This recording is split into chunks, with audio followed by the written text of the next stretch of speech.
Hello, তোমরা নিশ্চয়ই দেখে কিছু তো একটা আন্দাজ করতেই পারছো। না পারলেও আমি তোমাদের কাছে সবটা ক্লিয়ার করে দিচ্ছি। সেই দিন ছিল 31 ডিসেম্বর, বাবার বার্থডে। সেদিন আমরা বেরিয়ে পড়েছিলাম মিও অমরে কেক নেওয়ার জন্য। তোমাদের বলতেও ভুলে গিয়েছিলাম, সেদিন আমাদের একটা পিকনিকেরও প্ল্যান ছিল। যাকে দেখো, এখানে কেক পছন্দ করে কেক নিয়ে আমরা সোজা চলে গেলাম মিষ্টির দোকানে। মিষ্টির দোকান থেকে মিষ্টি নিয়ে বাড়িতে এসে কেক কাটাকুটি চলছিল।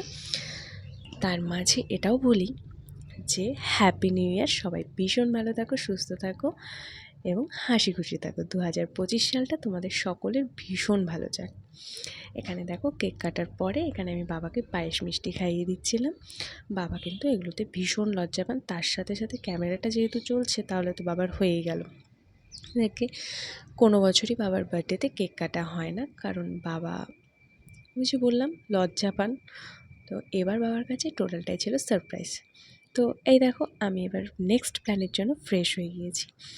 এবার মা এখানে মশলা বাটাবাটি করছে, বাবা মাংসটা ধুয়ে নিচ্ছে। আজকের রান্নাটা কিন্তু বাবাই করবে। বাবা অলওয়েজ মাটন চিকেন দুটোই ভীষণ ভালো করে।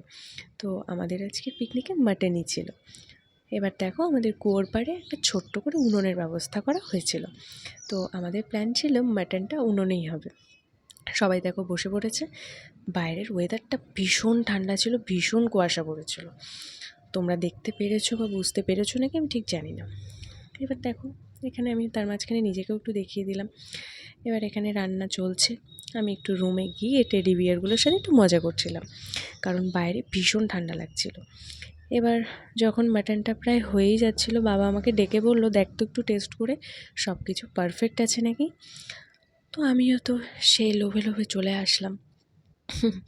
টেস্ট করে দেখলাম সব কিছু পারফেক্ট, অলওয়েজ পারফেক্টই হয়।